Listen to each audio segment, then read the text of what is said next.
ಲಾಭ ಮತ್ತು ಹಾನಿಯ ಮೇಲೆ ನಿಮ್ಮ ಗ್ರೂಪ್ ಡಿ ಎಕ್ಸಾಮ್ ರೈಲ್ವೆ ಕೇಳಿರುವಂತ ಗ್ರೂಪ್ ಡಿ ಎಕ್ಸಾಮ್ ಅಲ್ಲಿ ಕೇಳಿದ ಪ್ರಶ್ನೆ ಏನು, ಒಬ್ಬ ಮಾರಾಟಗಾರನು ಪ್ರತಿ ಕಿತ್ತಳೆಯನ್ನು 44 ರೂಪಾಯಿಗೆ ಮಾರಿದ್ರೆ 78% ಲಾಸ್ ಆಗುತ್ತೆ. ಈಗ 78% ಲಾಸ್ ಆಗಿದೆ, 78% ಲಾಭವನ್ನ ಪಡೆಯಲು ಅವನು ಯಾವ ಬೆಲೆಗೆ ಮಾರಬೇಕು?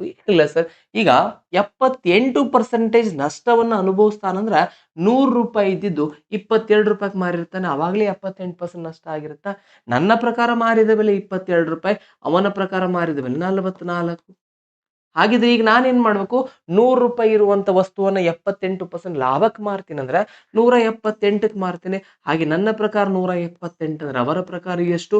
22 ಅಂದ್ರೆ 22 ಎರಡಲೆ. ಸೊ 178 ಇಂಟು 2 ಮಾಡಬೇಡಿ. ಸೊ ನೋಡಿದ್ವಿ ಅಂದ್ರೆ ಕೊನೆಯಲ್ಲಿ 6 ಇರುವಂತ ಸಂಖ್ಯೆ ಒಂದೇ ಇದೆ, ಆಪ್ಷನ್ ಎ. ಯಾಕಂದ್ರೆ 8 ಇಂಟು 2 ಮಾಡಿದ್ರೆ ಕೊನೆಯಲ್ಲಿ 6 ಬರುತ್ತಾ? ಗ್ರೂಪ್ ಡಿ ಯಲ್ಲಿ ಇಷ್ಟೇ ಕೇಳ್ತಾರೆ ಸರ್. ಸೊ ಉತ್ತರ ಆಪ್ಷನ್ ಎ ಆಗಿರುತ್ತೆ.